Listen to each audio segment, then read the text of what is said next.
Welcome to easy learning 700। आज की इस वीडियो में आपको MGT 603 स्ट्रेटेजिक मैनेजमेंट के लेक्चर नंबर 7 से लेकर 10 तक करवाए जाएंगे। तो आज का जो इस वीडियो का पहला लेसन है वो है lesson number 7, the external environment. So इसके बारे में एक कोटेशन दिया गया है नील बोहर्स का कि prediction is very difficult specially about the future. Prediction करना बहुत मुश्किल है स्पेशली फ्यूचर के बारे में।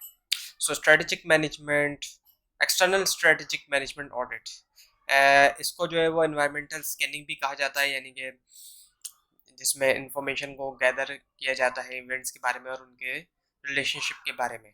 और इंडस्ट्री एनालिसिस भी कहा जाता है। इंडस्ट्री एनालिसिस में क्या होता है कि कंपनी की जो एक पोजीशन होती है दूसरी कंपनीज के मुकाबले में वो क्या है उसको समझना। तो एक्सटर्नल स्ट्रेटेजिक मैनेजमेंट ऑडिट को एनवायरमेंटल स्कैनिंग और इंडस्ट्री एनालिसिस भी कहते हैं। सो एक्सटर्नल ऑडिट है क्या? सो एक्सटर्नल ऑडिट क्या है? इसमें जो है वो आइडेंटिफाई किया जाता है और इवेल्युएट्स किया जाता है ट्रेंड्स को और इवेंट्स को जो सिंगल फर्म के कंट्रोल से बाहर होते हैं। जारी बात है क्योंकि एक्सटर्नल फैक्टर्स होते हैं तो जारी बात है वो किसी भी एक सिंगल फर्म के जो कंट्रोल है उससे बाहर ही होंगे। तो उन तमाम इसमें ट्रेंड्स को और इवेंट्स को जो है वो आइडेंटिफाई एक तरफ किया जाएगा। पहले आइडेंटिफाई करेंगे फिर उसके बाद इवेल्युएट करेंगे यानी एग्जामिनेशन करेंगे। जैसे इंक्रीज पॉपुलेशन, फॉरेन कंपटीशन में इजाफा होना है, पॉपुलेशन में शिफ्ट आना है, यानी एक डेमोग्राफिक फैक्टर है ये, एक पॉपुलेशन में शिफ्ट होना। उसके अलावा एजिंग सोसाइटी है, एजिंग से मुराद एज में इजाफा होना। इसके अलावा इंफॉर्मेशन टेक्नोलॉजी है, कंप्यूटर का रेवोल्यूशन है। ये तमाम चीज़ें जो है वो वही सारे इवेंट्स हो गए और ट्रेंड जिनको आइडेंटिफाई और इवेल्युएट किया जाता है एक्सटर्नल ऑडिट के अंदर।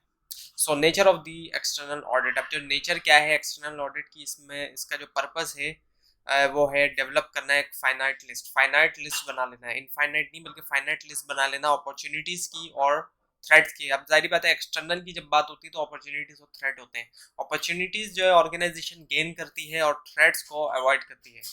So now the key external factors. अब की एक्सटर्नल फैक्टर्स कौन कौन से हैं? 5 ब्रॉड कैटेगरीज हैं जिनमें पहला है इकोनॉमिक फोर्सेस। इकोनॉमिक्स से मुराद माशी जो सूरत होती है, तो इकोनॉमिक फोर्सेस जितनी भी होती हैं वो आ जाती हैं पहली। दूसरा है सोशल, कल्चरल, डेमोग्राफिक और एनवायरमेंटल फोर्सेस, वो तमाम आ जाती हैं। फिर तीसरे में आता है पॉलिटिकल, गवर्नमेंट और लीगल फोर्सेस जो है। और फिर चौथे में आ जाता है टेक्नोलॉजिकल फोर्सेस और पांचवें में आ गया competitive forces. So now the relationship between the key external factors and an organization. Key external factors और organization के दरमियान आपस में क्या relationship है? वही factors जो बाहर के हैं। जब key external factor forces की अगर हम बात करें तो key external forces में ये तमाम चीज़ें आ जाती हैं। कॉम्पिटिटर्स आ जाते हैं, सप्लायर्स आ जाते हैं, डिस्ट्रीब्यूटर्स हैं, क्रेडिटर्स हैं, कस्टमर्स हैं, एम्प्लॉयज़ हैं, कम्युनिटीज़ हैं, मैनेजर्स हैं, स्टॉक होल्डर्स हैं, लेबर यूनियंस हैं, स्पेशल इंटरेस्ट ग्रुप हैं और प्रोडक्ट्स हैं और सर्विसेज हैं। और इनसे होता क्या है, जितने भी ये की एक्सटर्नल फोर्सेस होती हैं इनसे या तो अपॉर्चुनिटीज़ होती हैं या थ्रेट्स होते हैं। अपॉर्चुनिटीज़ ऑर्गेनाइजेशन ने गेन करनी होती है, अवेल करनी होती है, और थ्रेट को अवॉइड करना होता है या कम से कम ये कोशिश की जाती है कि जितना हो सके इनको रिड्यूस किया जा सके। Performing and external audit perform करते वक्त गैदर की जाती है कॉम्पिटिटिव इंटेलिजेंस ऑन फैक्टर्स। कौन कौन से फैक्टर्स पे? Social factors, cultural factors, demographic population के बारे में, यानी environmental factors, economic factors, political, legal and governmental and technological. Sources of information includes, information कहाँ से आएगी? अगर कौन कौन से सोर्सेज ऐसे इंफॉर्मेशन आएगी? इंटरनेट से आएगी, लाइब्रेरीज से आएगी। लाइब्रेरीज में हमारे पास कॉर्पोरेट लाइब्रेरीज, कंपनीज की लाइब्रेरीज, यूनिवर्सिटी की लाइब्रेरी, पब्लिक लाइब्रेरी, इन तमाम लाइब्रेरीज से हमारे पास सोर्सेस आएंगी। सप्लायर्स से भी सोर्सेस आएंगे जो माल पहुंचाते हैं, जिनसे माल खरीदा जाता है, उनसे भी आती है। और डिस्ट्रीब्यूटर्स जो डिस्ट्रीब्यूट कर रहे होते हैं ऑर्गेनाइजेशन का माल जो है आगे की तरफ, उनसे भी आती है इन्फॉर्मेशन। कस्टमर्स खुद भी प्रोवाइड कर रहे होते हैं इन्फॉर्मेशन, फीडबैक भी दे रहे होते हैं, और भी डिफरेंट तरीके से कस्टमर्स जो है वो इन्फॉर्मेशन प्रोवाइड कर रहे होते हैं डिमांड के बारे में। उसके अलावा कंपटीशन से भी इंफॉर्मेशन आ रही होती है, कॉम्पिटिटर्स के जरिए भी पता चल रही होती है। और की फैक्टर्स जो होते हैं वो हमेशा वेरी करते हैं over time, time by time very करते हैं, फर्क आता है। और very by industry, different industries में वेरी कर रहे होते हैं। वेरिएबल इंक्लूड्स, वेरिएबल्स में क्या क्या चीज़ें शामिल होती हैं जब एक्सटर्नल ऑडिट परफॉर्म करते हैं? मार्केट शेयर, हर ऑर्गेनाइजेशन चाहती है उसका मार्केट शेयर बढ़े, जितनी ज़्यादा उसकी मार्केट शेयर बढ़ेगा तो उतनी ज़्यादा उसकी सेल्स होगी। ब्रेथ ऑफ कॉम्पिटिंग प्रोडक्ट्स, अब ब्रेथ से मुराद ये है कि नंबर ऑफ प्रोडक्ट लाइन की जो नंबर है जितने ज़्यादा वो कहलाता है। तो जो कॉम्पिटिंग प्रोडक्ट्स हैं, जो कंपटीशन वाली प्रोडक्ट्स हैं, कॉम्पीट कर रही हैं, जो उनकी जो ब्रेथ है वो। उसके अलावा वर्ल्ड इकोनॉमीज, अब जो दुनिया भर की इकोनॉमीज है उनमें फ्लक्चुएशंस आती रहती हैं, और स्पेशली कोई भी पेंडेमिक किस्म की सिचुएशन आ जाए, जैसे कोविड-19 आया, तो इसमें क्या होता है कि इकोनॉमीज जो है वो उसमें काफ़ी चेंज आता रहता है। इसके अलावा फॉरेन एफिलिएट्स, अब ये वो एंटरप्राइज होती हैं जिसको जिसको कोई नॉन रेजिडेंट्स के अंडर कंट्रोल होती हैं। एंड प्रोप्राइटरी अकाउंट एडवांटेज, जो प्रोप्राइटरी अकाउंट है उसका एडवांटेज, प्रोप्राइटरी अकाउंट बनाया जाता है, एक ऑर्गेनाइजेशन बनाती है किसी इंडिविजुअल का अकाउंट। इसके अलावा प्राइस की कंपेटिटिवनेस होना प्राइस की, और टेक्नोलॉजिकल एडवांसमेंट्स यानी एडवांस होना टेक्नोलॉजी का, इंटरेस्ट रेट्स जो इंटरेस्ट के रेट्स चल रहे हैं, एंड पॉल्यूशन अबेटमेंट यानी कि उसमें कमी लेकर आना पॉल्यूशन के अंदर। सो की एक्सटर्नल फैक्टर्स जो होते हैं ओरिएंटेड होते हैं to long term and annual objective, long term होते हैं और एनुअल ऑब्जेक्टिव्स होते हैं लंबे अरसे के यानी कि लॉन्ग टर्म के लिए। मेजरेबल्स होते हैं, नापा जाता है इनको, और applicable to all competing firms, तमाम जो कॉम्पिटिंग फर्म्स होती हैं उनके लिए एप्लीकेबल होते हैं, और हिरार्कल होते हैं ओवरऑल कंपनी में, और डिविजनल या फंक्शनल एरियाज। अब है lecture number 8, economic forces. So monitor की इकोनॉमिक वेरिएबल्स। अब की इकोनॉमिक वेरिएबल्स कौन कौन से हैं? अवेलेबिलिटी ऑफ क्रेडिट यानी कि क्रेडिट जो है उसकी अवेलेबिलिटी होना, लोन की अवेलेबिलिटी। इसके अलावा level of disposable income, disposable income से मुराद वो इनकम कहलाई जाती है जो टैक्स पे करने के बाद बचती है। इंटरेस्ट रेट्स होते हैं, इंटरेस्ट रेट वो रेट्स होते हैं जिस पर लोन मिलता है बैंक से। एंड इन्फ्लेशन रेट यानी कि महंगाई की जो शरह है। उसके अलावा और कुछ वेरिएबल हैं जैसे मनी मार्केट रेट्स। अब मनी मार्केट से मुराद क्या है? वो मार्केट यहाँ पे शॉर्ट टर्म किस्म का जो इन्वेस्टमेंट होती है, एक होती है कैपिटल मार्केट और एक मनी मार्केट। दोनों ही फाइनेंशियल मार्केट की टाइप है। मनी मार्केट में शॉर्ट टर्म इन्वेस्टमेंट होती है। इसके अलावा फेडरल गवर्नमेंट का बजट डेफिशिएंट जो खसारा है उसको हम कहते हैं कि, और इसके अलावा ग्रॉस डोमेस्टिक प्रोडक्ट ट्रेंड जो जीडीपी है कंट्री की उसका जो ट्रेंड है। एंड कंजम्पशन पैटर्न, किस तरीके से कंजम्पशन हो रही है उसका पैटर्न क्या है। इसके अलावा अनएम्प्लॉयमेंट ट्रेंड्स, अनएम्प्लॉयमेंट की सूरत हाल, वर्कर की प्रोडक्टिविटी का लेवल, वो लेवल कितना है, कितना ज़्यादा है, कितना कम, और value of dollar in the world market, दुनिया के अंदर जो वैल्यू है डॉलर की वो दुनिया की जो मार्केट है उसमें। और इसके अलावा stock market trend, stock market वो होती है जहाँ पे शेयर्स की खरीदो फरोख्त होती है। And foreign countries economic condition, of जो फॉरेन कंट्रीज हैं उनकी इकोनॉमिक कंडीशन क्या है। And import export factors, and demand shift for goods and services. Demand shift से मुराद डिमांड के अंदर जो है, जब डिमांड कर्व शिफ्ट करता है तो उससे इजाफा भी हो सकता है और डिमांड में कमी भी आ सकती है। ये इकोनॉमिक्स के अंदर आपने पढ़ा होगा कि डिमांड कर्व शिफ्ट करता है, उसी को हम डिमांड शिफ्ट कहते हैं। तो डिमांड शिफ्ट जो है वो से शिफ्ट आता है, यानी कि शिफ्ट जो है वो बढ़ भी सकता है या तो कम भी हो सकता है। So income differences by region and और कस्टमर, यानी इनकम के अंदर फर्क होता है डिफरेंट रीजन्स के अंदर और कस्टमर्स के अंदर। यानी कि कुछ कस्टमर की ज़्यादा इनकम होती है, कुछ कस्टमर की कम होती है, और कुछ रीजन यानी कुछ इलाके ऐसे जहाँ पे कस्टमर की जो परचेसिंग पावर है वो ज़्यादा होती है, यानी कि इनकम ज़्यादा होती है एक्चुअली, और कहीं पे कम होती है। एंड प्राइस फ्लक्चुएशन यानी कि फ्लक्चुएशन आना, प्राइस के अंदर जो है उतार चढ़ाव जो आ रहा है प्राइस के अंदर, उसको फ्लक्चुएशन कहते हैं। Then the exportation of labour and capital, जो एक्सपोर्टेशन हो रही है लेबर की भी और कैपिटल की। And monetary policies, monetary policies से मुराद ये वो पॉलिसीज होती हैं जो सेंट्रल बैंक यानी कि यहाँ पे स्टेट बैंक जो यूज करता है मॉनेटरी पॉलिसी को, कुछ टूल्स यूज करते हुए जिसके अंदर वो मनी सप्लाई को या तो बढ़ाएगा या घटाएगा। इसके अलावा वो इंटरेस्ट रेट को भी बढ़ाता है या घटाता है, उसको हम कहते हैं मॉनेटरी पॉलिसीज। और इसके अलावा फिस्कल पॉलिसी जो है वो फेडरल गवर्नमेंट करती है, जिसके अंदर वो टैक्सेस को बढ़ाती है या कम करती है, और अपना स्पेंडिंग जो है जो भी अपनी स्पेंडिंग कर रही होती है गवर्नमेंट उसको बढ़ाती है घटाती है। इसके अलावा है टैक्स रेट्स के, टैक्स का रेट जो है वो ईसीसी पॉलिसी जो यूरोपियन पॉलिसीज है वो, ओपेक पॉलिसी, ओपेक जो एक ऑर्गेनाइजेशन है पेट्रोलियम एक्सपोर्टिंग कंट्रीज की, उसकी policies. And the LDC, less developed countries यानी कि उनकी पॉलिसीज। सो सोशल, कल्चरल, डेमोग्राफिक और एनवायरमेंटल फोर्सेस, अब ये कुछ फोर्सेस हैं सोशल यानी कि माशरती जो है, कल्चरली है, डेमोग्राफिक्स यानी कि पॉपुलेशन को कहते हैं हम, स्ट्रक्चर ऑफ पॉपुलेशन को, और एनवायरमेंटल जो माहौल है। अब ये जितनी भी फोर्सेस होती हैं इनका मेजर इंपैक्ट होता है, एक बहुत बड़ा इंपैक्ट होता है प्रोडक्ट्स के ऊपर, सर्विसेज के ऊपर, मार्केट्स के ऊपर और कस्टमर्स के ऊपर। एंड कंसिडर, अब जो है अगर हम पाकिस्तान को अगर कंसिडर करें तो पाकिस्तान की जो पॉपुलेशन है वो ग्रोइंग ओल्डर हो रही है, यानी कि जो एक एवरेज एज है उसमें इजाफा हो रहा है। इसके अलावा यंगर पॉपुलेशन में भी इजाफा हो रहा है, एथनिक बैलेंस में चेंज आ रहा है, जो एक एथनिसिटी है उसके अंदर चेंज आ रहा है। जैसे फॉर एग्जांपल कराची की मिसाल ली जाए, जब पाकिस्तान बना था और तब से लेकर अब तक काफ़ी इसके अंदर जो है वो पॉपुलेशन में चेंज आ चुका है और हर तरह के लोग यहाँ पे माइग्रेशन करके आ चुके हैं और बहुत से फॉरेनर्स तक भी इवन के यहाँ पे रह रहे हैं। उसके अलावा गैप जो है वो वाइड रिच और पुअर के दरमियान जो है वो बढ़ता जा रहा है, अमीर अमीर होता जा रहा है और जो गरीब है वो गरीब होता जा रहा है। एंड यूएस, एक्चुअली अमेरिका यहाँ दिया गया है जिसको हम यूएस भी कहते हैं, तो उसका जो पॉपुलेशन है वो उसके अंदर भी वही हो रहा है कि ग्रोइंग ओल्डर ओल्डर हो रही है, यानी एवरेज एज में इजाफा हो रहा है और जो यंगर पॉपुलेशन है वो भी बढ़ रही है। और लेस कोकेशन कोकेशन जो है उनके अंदर कमी आ रही है। कोकेशन से मुराद गोरे लोग, वो लोग जो जिनका ओरिजिन यूरोप में है, जो यूरोप से माइग्रेशन करके अमेरिका गए थे, तो उनकी जो तादाद है उसमें कमी आती जा रही है।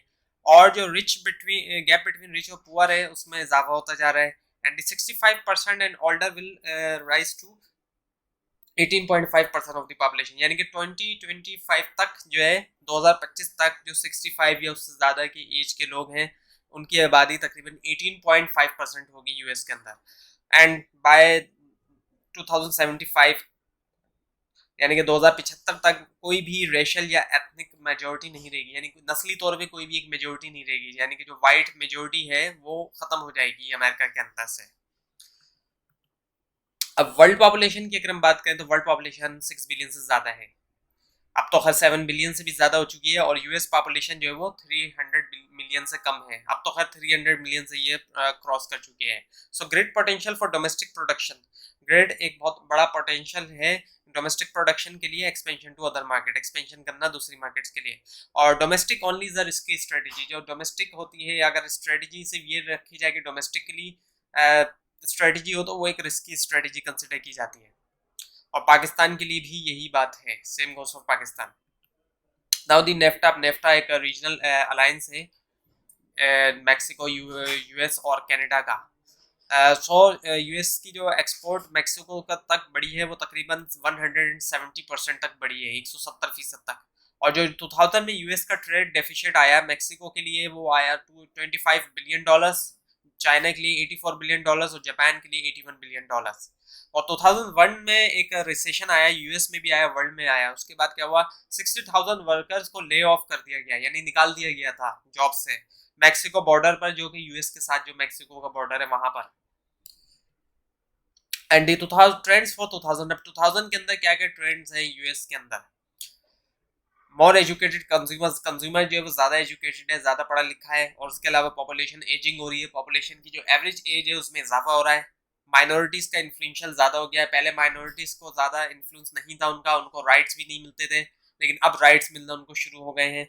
उसके अलावा local rather than federal solution, federal solution से ज़्यादा लोकल सोल्यूशन है। उसके अलावा फिक्सेशन विद यूथ डिक्रीजिंग, जो यूथ के साथ फिक्सेशन थी उसमें कमी आ रही है। और हिस्पैनिक जो है उनकी पॉपुलेशन में इजाफा होगा तकरीबन 15% 2021 के अंदर। हिस्पैनिक से मुराद वो लोग जो स्पेनिश जबान बोलते हैं और जो साउथ अमेरिका से माइग्रेशन करके यूएसए में आए उनको हिस्पैनिक कहा जाता है। जो स्पेन की फॉर्मर जो कॉलोनीज हैं उनके उन कंट्री से आए हुए लोगों को हिस्पैनिक कहते हैं।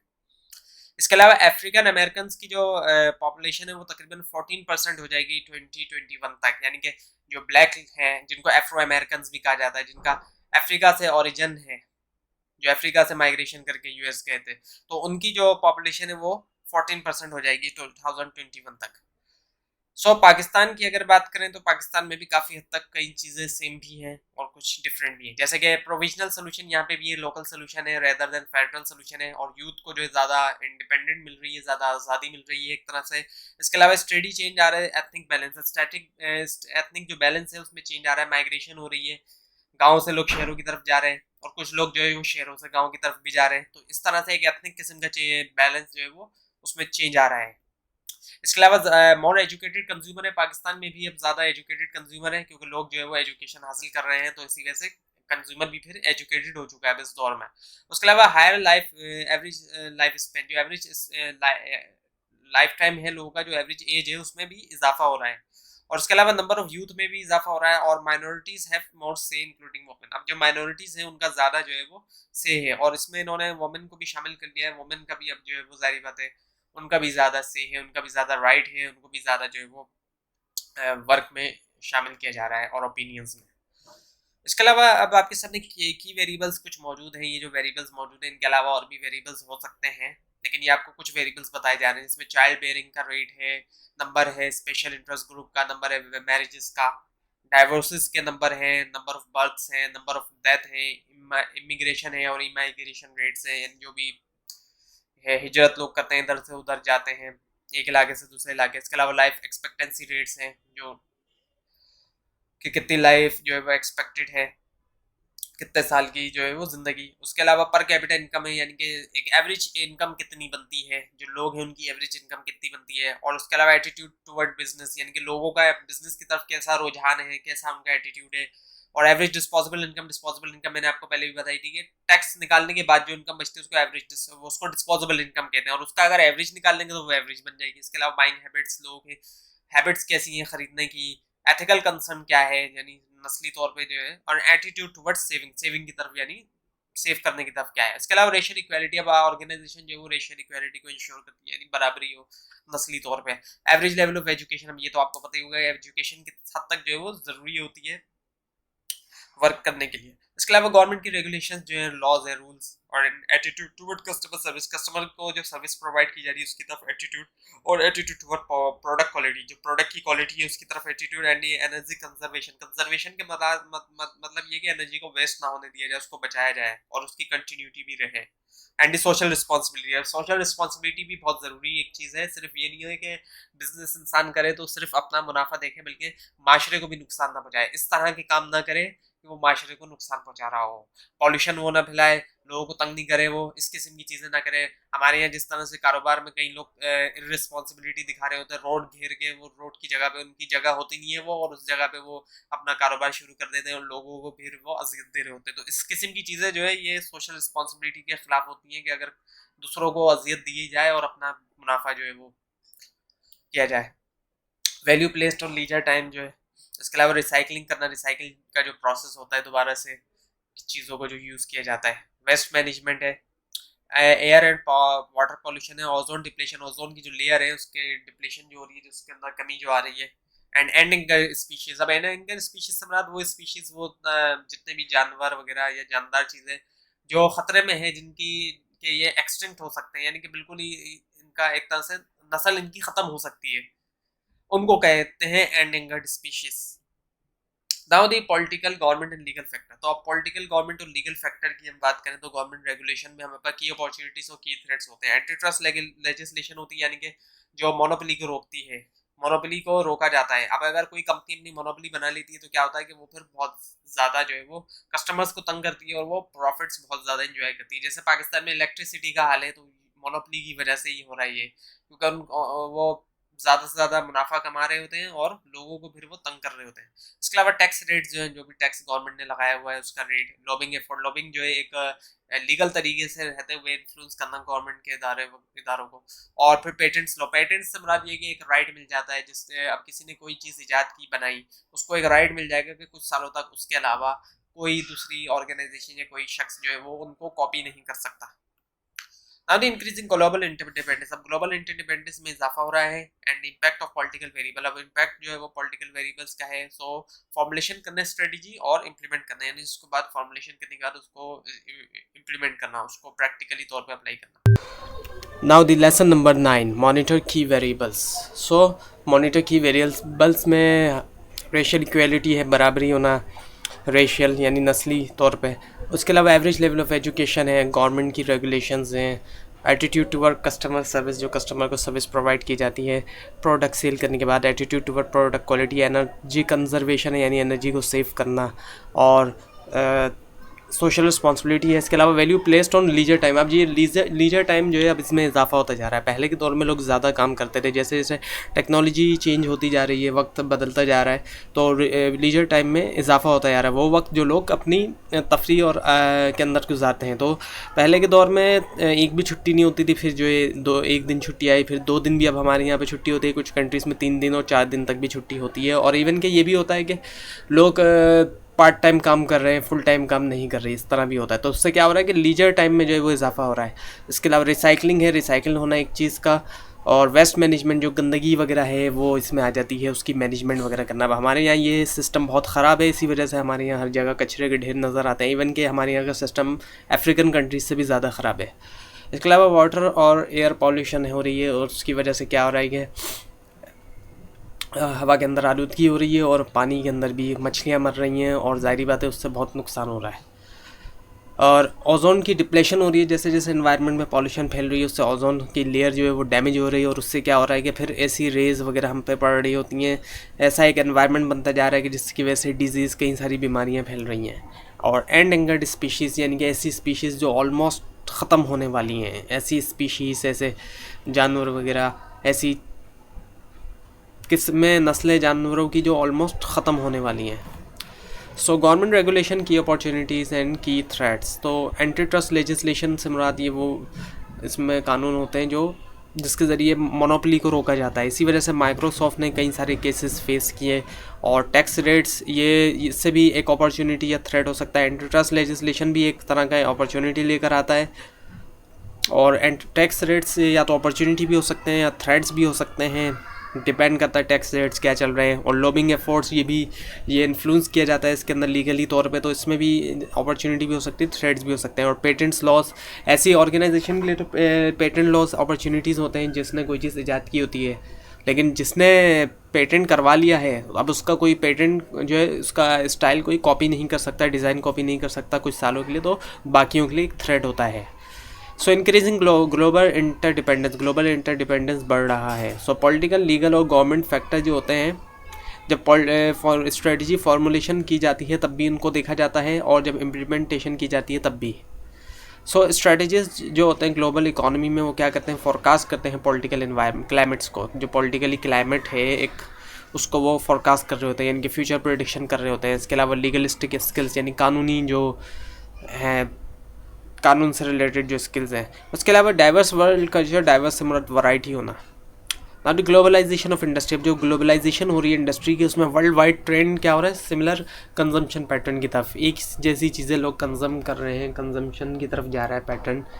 एक जैसी चीज़ें डिफरेंट कंट्रीज़ में लोग जो है वो कंज्यूम कर रहे हैं। जैसे पाकिस्तान में टी, चीज़, ब्रेड का यूज़ पहले नहीं होता था, अब ज़्यादा जो है वो बढ़ता चला जा रहा है। तो ये जो है एक सिमिलर किस्म का कंजम्पशन पैटर्न होता जा रहा है। इसके अलावा ग्लोबल बायर एंड सेलर हैं। अब ग्लोबलाइजेशन की वजह से बायर और सेलर हैं वो पूरी दुनिया से हैं, सिर्फ एक कंट्री से नहीं है। ई कॉमर्स है, ई कॉमर्स भी इसी चीज़ का हिस्सा है कि ऑनलाइन जो वेबसाइट्स हैं सेलिंग की, पहले तो पाकिस्तान में नहीं थी लेकिन अब पाकिस्तान में भी बहुत आ चुकी हैं, जैसे दराज है, ये वो है, होम शॉपिंग और दूसरी भी बहुत सारी। इसके अलावा इंस्टेंट ट्रांसमिशन होती है मनी की और इन्फॉर्मेशन की अक्रॉस कॉन्टिनेंट, यानी एक कॉन्टिनेंट से दूसरे कॉन्टिनेंट तक पैसा फ़ौरन जा रहा है और साथ में इन्फॉर्मेशन भी जा रही है। अब जो लोग ऑनलाइन अर्निंग कर रहे हैं, ज़ाहिर बात है उनका वो जो ट्रांसफ़र करवा रहे होते हैं पैसा, वो फ़ौरन जो है उनका पैसा जो है एक कॉन्टिनेंट से दूसरे कॉन्टिनेंट पे जा रहा है, और साथ में इन्फॉर्मेशन भी, जो इन्फॉर्मेशन इंटरनेट के थ्रू है, वो ज़ाहिर बात है पूरी दुनिया में इधर से उधर जा रही है। सो कि पॉलिटिकल, गवर्नमेंट और लीगल वेरिएबल्स कौन कौन से हैं इसमें, गवर्नमेंट की रेगुलेशन है या डी रेगुलेशन। अब इससे फ़ायदे भी हो सकते हैं और नुकसान भी होते हैं। और tax law changes, tax laws में चेंजेस आती हैं। स्पेशल टैरिफ्स, टैरिफ से मुराद वो टैक्स जो इम्पोर्टेड गुड्स पे लगाया जाता है। और पॉलिटिकल एक्शन कमेटीज़ होती हैं, ये कुछ अपने मेंबर से कंट्रीब्यूशन करती हैं और पॉलिटिकल कैंडिडेट्स को सपोर्ट करती हैं, तो इनसे भी असर पड़ रहा होता है बिज़नेस के ऊपर। एंड वाटर की पार्टिसिपेशन रेट है, नंबर ऑफ़ पेटेंट्स है, पेटेंट्स जो होते हैं, और चेंजेस इन पेटेंट्स लॉ। अब जो पेटेंट्स होते हैं उसके अलावा चेंजेस आना पेटेंट लॉ के अंदर। इसके अलावा है अब हमारे पास जो वेरिएबल्स हैं वो हैं की पॉलिटिकल, गवर्नमेंट और लीगल वेरिएबल्स। अब ये की पॉलिटिकल, गवर्नमेंट और लीगल वेरिएबल्स हैं। सो इसमें है एनवायरमेंटल प्रोटेक्शन लॉ, एनवायरनमेंट को प्रोटेक्शन करने वाला लॉ है, एक ऐसा लॉ जो एनवायरनमेंट को प्रोटेक्ट कर रहा होता है। अब बिज़नेस जब इंसान करता है तो सिर्फ अपना प्रॉफिट नहीं बल्कि उसको एनवायरनमेंट की प्रोटेक्शन का भी ख्याल करना चाहिए। सो उस पर भी लॉज हैं कई सारे। इसके अलावा equal employment legislation, equal employment हो यानी बराबरी हो एम्प्लॉयमेंट के अंदर। और लेवल ऑफ गवर्नमेंट सब्सिडीज़, कितना लेवल है गवर्नमेंट जो सब्सिडीज़ प्रोवाइड करती है बिज़नेस को सपोर्ट करने के लिए। एंटी ट्रस्ट लेजिस्लेशन या इन्फोर्समेंट, जैसे कि एंटी ट्रस्ट के बारे में आपको मैंने बताया था कि ये मोनोपोली को ये सप्रेस करता है, मोनोपोली को बनने नहीं देता ये। इसके अलावा साइनो अमेरिकन रिलेशनशिप है, अमेरिका और चाइना के दरमियान जो रिलेशनशिप है उसको साइनो अमेरिकन कहा जाता है। रशियन अमेरिकन रिलेशनशिप है, रशिया और अमेरिका के दरमियान जो है। और इसके अलावा यूरोपियन अमेरिकन रिलेशनशिप है, यूरोप और अमेरिका के दरमियान है। और अब यहाँ पे आपको पाकिस्तान के रिलेशनशिप दिखाए गए हैं ज़्यादा तौर पे, जैसे पाक अमेरिकन रिलेशनशिप है, पाक रशियन है, पाक यूरोपियन है, पाक इंडिया है। अब जारी बात है नाइबर कंट्रीज से हर कंट्री का रिलेशनशिप बहुत अहम रखता है, तो पाक इंडिया रिलेशनशिप भी अहमियत इसी वजह से रखता है, पाक अफगान भी इसी वजह से रखता है, पाक चाइना भी और पाक ईरान भी। इसके अलावा पाक अरब रिलेशनशिप भी बहुत अहमियत रखता है, और and with between other regional countries. So इसके अलावा इंपोर्ट और एक्सपोर्ट की रेगुलेशन, अब हर कंट्री में जो है वो इंपोर्ट एक्सपोर्ट की कुछ रेगुलेशन लगाई जाती हैं, और गवर्नमेंट हमेशा इसी वजह से इंपोर्ट एक्सपोर्ट को रेगुलेट कर रही होती है, ताकि गवर्नमेंट कंट्री की इकॉनमी की वजह से, और रेगुलेशन करना फ़ायदा ही होता है किसी भी कंट्री की इकॉनमी के लिए। अगर गवर्नमेंट सही तरीके से रेगुलेट करती है तो इकॉनमी उससे ग्रो होती है। इसके अलावा मॉनेटरी पॉलिसी आ जाती है, जिसके ज़रिए मनी सप्लाई और इंटरेस्ट रेट को कंट्रोल किया जाता है। और इसके अलावा political conditions in other countries, यानी कि दूसरे कंट्रीज़ के अंदर पॉलिटिकल कंडीशंस क्या है, वहाँ की गवर्नमेंट क्या है, और क्या क्या गवर्नमेंट की पॉलिसीज़ वगैरह है। इसके अलावा गवर्नमेंट बजट्स आ जाता है कि गवर्नमेंट का जो बजट है, जो बजट हर साल आता है। इसके अलावा वर्ल्ड ऑयल है, वर्ल्ड की करेंसी है, लेबर मार्केट्स है, and location and severity of terrorist activities. अब ज़ाहिर बात है टेररिज्म एक बहुत ही ज़ाहिर बात है ख़तरनाक चीज़ है और होनी नहीं चाहिए ये, लेकिन अक्सर वाक़यात सुनने में आते रहते हैं, और ये कोई अभी से नहीं बल्कि हज़ार साल से, तकरीबन हज़ारों साल से ही इस किस्म की एक्टिविटीज़ हो रही हैं वर्ल्ड के अंदर। आज के दौर में इसलिए भी ज़्यादा हाईलाइट होती हैं क्योंकि आज का दौर जो है वो डिजिटल दौर है, इस वजह से। अब है lecture number 10, technological forces, revolutionary technological forces. अब ये जो रेवोल्यूशन हुआ है टेक्नोलॉजी के अंदर, इसका एक बहुत बड़ा इम्पैक्ट हुआ है ऑर्गेनाइजेशन के ऊपर। जैसे इंटरनेट है, इंटरनेट के आने से बहुत बड़ा फ़र्क पड़ा है ऑर्गेनाइजेशंस के ऊपर। और सेमीकंडक्टर्स आए, सेमीकंडक्टर से कई सारी चीज़ें बनती हैं, जैसे प्रोसेसर बनता है। तो सेमीकंडक्टर्स जो है ये वो चीज़ें हैं जो कंडक्टर्स और नॉन कंडक्टर्स के दरमियान की जो चीज़ है उसको सेमीकंडक्टर्स कहते हैं। और एक्सएमएल है, जैसे कि इसको ये जो है एक मार्कअप लैंग्वेज है, एक्सटेंसिबल मार्कअप लैंग्वेज। जिस तरह से HTML है जो कि वेब डेवलपमेंट वगैरह में यूज़ होती है, तो इसी तरह XML भी है मार्कअप लैंग्वेज। और ये जो है UWB, ये है ultra wide band wireless communication. अब ये एक रेडियो टेक्नोलॉजी वाली कम्युनिकेशन के लिए यूज़ किया जाता है इसको, और ये है radio technology. So now the internet changes the nature of opportunities and threat. Internet के आने से जो अपॉर्चुनिटीज़ और थ्रेट की जो नेचर है उसमें भी बहुत फ़र्क आता गया है। अल्टर्स हुई है लाइफ साइकिल प्रोडक्ट्स की, यानी कि जो लाइफ साइकिल है उसके अंदर काफ़ी चेंज आना शुरू हुआ है। बहुत सारी प्रोडक्ट्स ऐसी हैं जो बहुत जल्दी ऑब्सोल्यूट हो जाती हैं, इंटरनेट के आने के बाद बहुत जल्दी ऑब्सोल्यूट होने शुरू हो गई हैं। अपडेट्स इसके आने के बाद बहुत जल्दी आ जाती हैं, फ़ोन्स की जो अपडेट्स हैं। इसके अलावा इंक्रीजेस स्पीड ऑफ डिस्ट्रीब्यूशन, जो डिस्ट्रीब्यूशन का प्रोसेस है उसकी जो स्पीड है उसमें बहुत तेज़ी आई है, और बहुत सी नई प्रोडक्ट्स और सर्विसेज आई हैं इंटरनेट के आने के बाद जो पहले नहीं थी। And is limitation of geographic market, जो जोग्राफिक मार्केट है उनके दरमियान जो लिमिटेशंस थी अब वो नहीं है, उनमें आसानी हो गई है। अब मार्केट जो है वो ज़ाहिर बात है इंटरनेट के आने के बाद पूरी दुनिया भर की मार्केट भी टारगेट की जा सकती है। इसके अलावा altars economies of scale. Economies of scale से मुराद ये होता है कि जितनी ज़्यादा क्वांटिटी में कोई चीज़ प्रोड्यूस की जाती है तो उतनी ज़्यादा जो है वो उसके कॉस्ट में कमी आती है। तो ना सिर्फ ये कि प्रोडक्शन के अंदर इकोनॉमीज़ ऑफ स्केल बेहतर है, बल्कि अब क्या हो रहा है कि सर्विसेज वगैरह और जो डिस्ट्रीब्यूशन वगैरह दूसरी चीज़ें हैं उसके अंदर भी जो है इकोनॉमीज़ ऑफ स्केल जो है उससे जो है वो फ़ायदा हो रहा है। And the changes entry barrier, जो एंट्री बैरियर है उसमें चेंजेस आई है। नाउ दी अब जो फ़र्क पड़ रहा है टेक्नोलॉजिकल फोर्सेस का, तो उसमें दो चीज़ें और ये आपके सामने मौजूद हैं, चीफ़ इंफॉर्मेशन ऑफिसर और चीफ़ टेक्नोलॉजी ऑफिसर। ये दो जो ऑफिसर हैं ये पहले के दौर में हुआ नहीं करते थे, लेकिन अब जो है टेक्नोलॉजी आने के बाद ये दो तरह के ऑफिसर होते हैं ऑर्गेनाइजेशंस में, चीफ़ इंफॉर्मेशन ऑफिसर या फिर chief technology officer. Now the technology based issue under nearly every strategic decision, तकरीबन तमाम जितने भी स्ट्रेटेजिक डिसीजन हैं उनके अंडर जो है वो टेक्नोलॉजी बेस्ड इश्यूज होते हैं। Now the competitive forces. So competitive forces क्या हैं? यानी कि कलेक्शन करना और इवेल्यूशन करना इन्फॉर्मेशन की, उसकी एग्जामिनेशन करना, इन्फॉर्मेशन को ढूंढना और फिर उसकी एग्जामिनेशन करना ऑन कॉम्पिटिटर्स के बारे में जो है, और वो एसेंशियल है, ज़रूरी है ऑर्गेनाइजेशन की सक्सेसफुल स्ट्रेटजी फॉर्मुलेशन के लिए। एक कामयाब जो स्ट्रेटजी बन रही है उसको बनाने के लिए वो ज़रूरी है।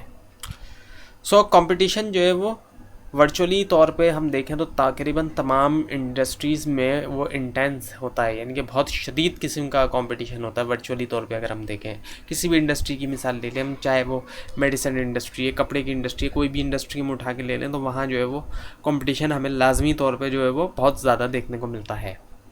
Now D identifying rival firms. अब कंपटीशन के लिए पहचानना होता है कि राइवल फर्म्स की क्या स्ट्रेंथ्स हैं, क्या स्ट्रॉन्ग पॉइंट्स हैं, क्या वीकनेसेस हैं, क्या वीक पॉइंट्स हैं, कैपेबिलिटीज़ क्या हैं, यानी काबिलियत क्या है, अपॉर्चुनिटीज़ उनकी क्या है, उनको थ्रेट क्या है, उनके ऑब्जेक्टिव्स क्या है, उनके मकासद क्या है, और उनकी स्ट्रेटजीज़ क्या है, यानी लॉन्ग टर्म प्लान उनके क्या है।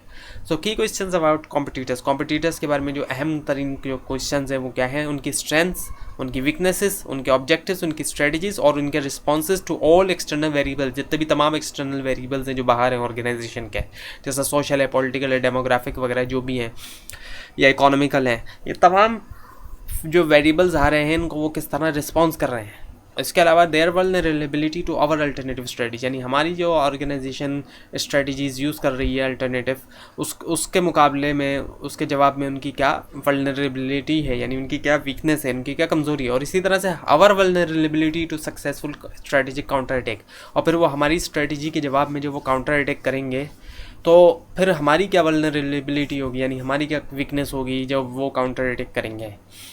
इसके अलावा our product and service positioning relative to competitors, अब हमारी जो प्रोडक्ट और सर्विसेज है उसकी क्या पोजीशन है हमारे कॉम्पिटिटर्स के मुकाबले में। इसके अलावा entry and exits of firm in the industry, firms में जो इंडस्ट्री में जो फर्म्स एंटर और एग्जिट हो रही हैं उसके बारे में। अब जाहिर बात है जब भी कोई फर्म एंटर होगी तो कंपटीशन बढ़ेगा, कोई फर्म बाहर जाएगी, एग्जिट होगी तो कंपटीशन में कमी आएगी, तो ये इससे ये पता चलता है। इसके अलावा key factor for our current position in the industry, हमारे जो करंट पोजीशन है इंडस्ट्री में है उसके की फैक्टर्स।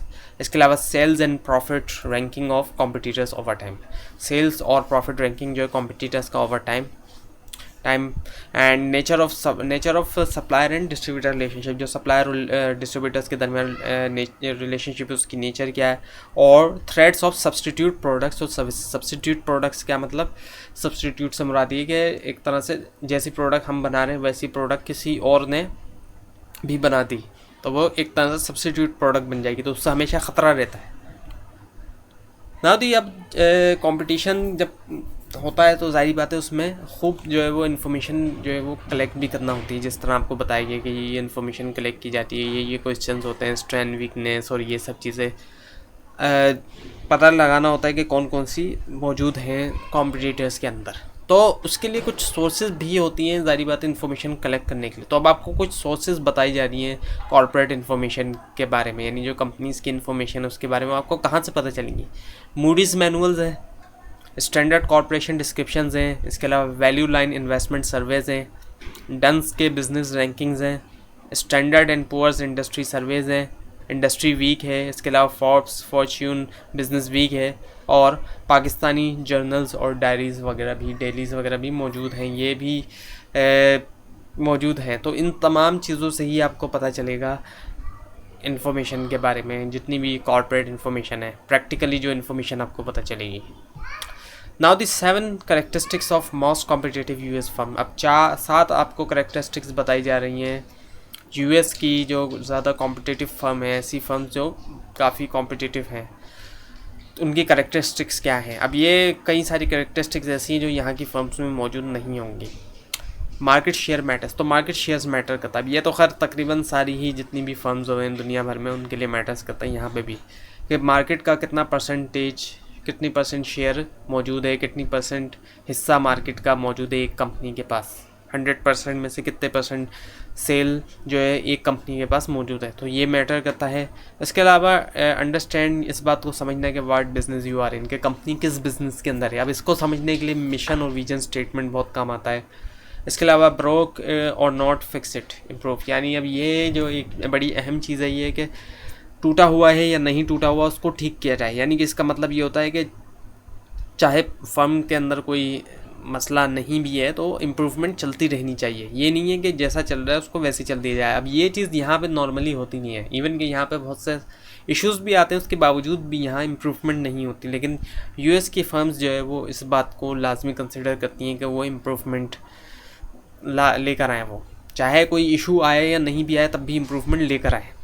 इसके अलावा इनोवेट और एवोपरेट यानी कि ईजाद करें, नई नई चीज़ें लेकर आएँ, या फिर एवोपरेट कर जाएँ। जिस तरह से पानी एवोपरेट कर जाता है तो क्या होगा, इसी तरह फर्म के साथ भी यही होगा। अब यहाँ तो ये चीज़ नहीं है इतनी ज़्यादा, लेकिन वहाँ यूएस में ये चीज़ बहुत है। इसके अलावा acquisition is essential to growth. अब एक्विजिशन यानी कि दूसरी फर्म को हासिल करना, दूसरी फर्म्स को ख़रीद लेना, एक फर्म दूसरी फर्म को ख़रीद ले, तो एक्विजिशन जो है वो लाजमी है, ज़रूरी है ग्रोथ के लिए। अब ये चीज़ पहले तो बहुत होती थी, अब भी होती है, लेकिन अब इतनी नहीं होती। जब से एंटी ट्रस्ट लॉज आए हैं, जैसे कि आपको एंटी ट्रस्ट के बारे में बताया गया था कि जिससे मोनोपोली नहीं बनती, मोनोपोली को रोकता है वो, तो एक्विजिशन जो है वो ग्रोथ के लिए लाजमी है। इसके अलावा पीपल्स मेक डिफरेंस। अब ये एक बहुत अहम पॉइंट है कि लोगों से फ़र्क पड़ता है। जो ऑर्गेनाइजेशन में काम करने वाले जो लोग हैं, जो स्टाफ है, उससे फ़र्क पड़ता है। उनके पास जो भी नॉलेज है, एजुकेशन है, स्किल है, उनका बिहेवियर है, उनकी पर्सनैलिटी, इन तमाम चीज़ों से फ़र्क पड़ता है। तो लोगों से ही फ़र्क पड़ता है किसी एक ऑर्गेनाइजेशन दूसरी ऑर्गेनाइजेशन में। इसके अलावा नो सब्सटीट्यूट फॉर क्वालिटी, यानी कि क्वालिटी का कोई भी सब्सटीट्यूट नहीं है, मुतबादिल नहीं है, कोई भी चीज़ क्वालिटी को रिप्लेस नहीं कर सकती। अब पाकिस्तानी फर्म्स जो है ग्रेजुअली तौर पे वो इन तमाम चीज़ों को, इन तमाम करेक्टरिस्टिक्स को एक्वायर कर रही हैं, हासिल कर रही हैं। अभी तो ज़ाहिर बात है ये तमाम चीज़ें मौजूद नहीं है पाकिस्तानी फर्म में, लेकिन वो भी अब इनको हासिल कर रही हैं।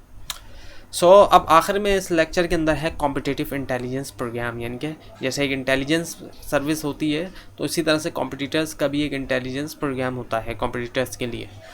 ये क्या है, एक सिस्टमेटिक और एथिकल प्रोसेस है। सिस्टमेटिक एक प्रोसेस सिस्टम के तहत, और एक एथिकल तरीके से यानी अखलाकी तौर पे एक प्रोसेस है जिसमें गैदर की जाती है और एनालाइज की जाती है इंफॉर्मेशन। किसके बारे में, कॉम्पिटिशन्स की एक्टिविटी यानी कॉम्पिटिटर्स की एक्टिविटीज़ के बारे में भी, और जनरली जो बिज़नेस ट्रेंड है, एक आम बिज़नेस ट्रेंड जो चल रहा है। यानी सिर्फ ये नहीं कि जिस बिज़नेस में ऑर्गेनाइजेशन मौजूद है, नहीं, सारे जितने भी बिज़नेस हैं उनका जो एक जनरल ट्रेंड है उसको भी देखा जाता है। तो ये थी आज की वीडियो, जिसके अंदर आपको MGT 603 स्ट्रेटेजिक मैनेजमेंट के लेक्चर नंबर 7 से लेकर 10 तक करवाए गए। आपको अगर कोई कन्फ्यूजन है तो नीचे कमेंट ज़रूर कीजिए। और इसके बाद एक और वीडियो आने वाली है जिसके अंदर आपको लेक्चर नंबर 11 से लेकर 22 तक करवाए जाएंगे। तो उस वीडियो को देखने के लिए इस चैनल को सब्सक्राइब कीजिए। Thanks for watching.